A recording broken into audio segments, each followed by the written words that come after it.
Good afternoon. Good afternoon. What if I told you it was possible to see into the future? Would you believe me? Some might say it's impossible. Others might say the idea is unrealistic or overimaginative. But today, ladies and gentlemen, standing before you is the future. These men and women whose achievements we're recognizing today represent the future of aviation. A new generation of professionals, all driven by a common passion and love for flying. They will go on to be pilots, mechanics, and engineers. They will pioneer new ideas to advance the field of aerospace and spearhead the development of cutting-edge technology. Today we recognize them for their first in a long line of great achievements. And though these dedicated individuals deserve today's spotlight, I would be remiss for not mentioning the person responsible for everything you see in front of you today. On December 7th, 1941, James C. Ray stood just 400 yards from Pearl Harbor as he watched Japanese aircraft attack our ships in port. Enraged by the events that occurred on that day of infamy, and fueled by a fiery sense of patriotism, Mr. Ray immediately enlisted in the Army Air Corps. Just 3 years later, at the age of 21, Mr. Ray was commanding a B-17, dropping bombs on German forces in support of the D-Day invasion. Just do that here. Yeah. Okay, good. Hardly older than most of the students standing here today, Mr. Ray was defending freedom for the sake of the world.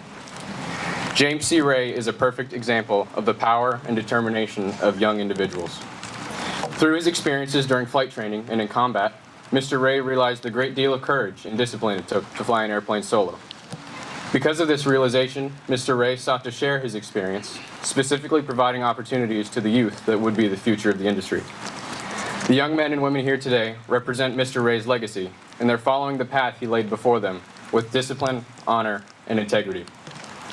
Through his generosity, our facilities like the Central Florida Aerospace Academy and the Lakeland Aero Club were built. And with the continued support of the James C. Ray Foundation, we are allowed to keep pursuing our dreams. This foundation also provides the scholarships that fund our aviators of tomorrow. As of today, the James C. Ray Scholarship has produced over 130 teenage private pilots. Every individual who's come into this program with the dream of pursuing a career in aviation and the dedication to see that through has achieved that dream. Now, a word of advice to the students. The path you've chosen will not be easy. There will be no handouts or free passes. You will face unforeseen challenges that will cause you to ask yourselves if any of this is worth the effort. I urge you today, keep the end goal in mind. Do not let minor setbacks discourage you from reaching your dreams. No one is born great. Greatness is achieved through the actions of driven individuals.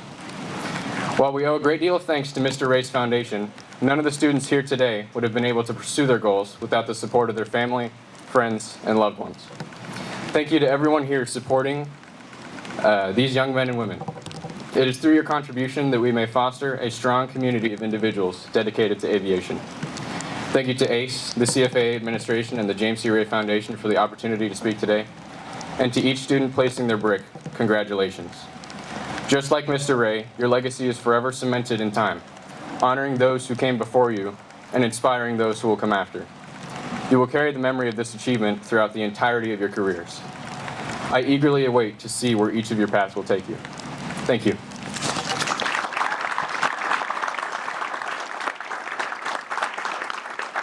Well done, Colby. Outstanding. Well, he's a fine example of what resides in the world of aviation and here at CFAA. So we're thrilled to have him speak. And now we're going to do the most important part of the entire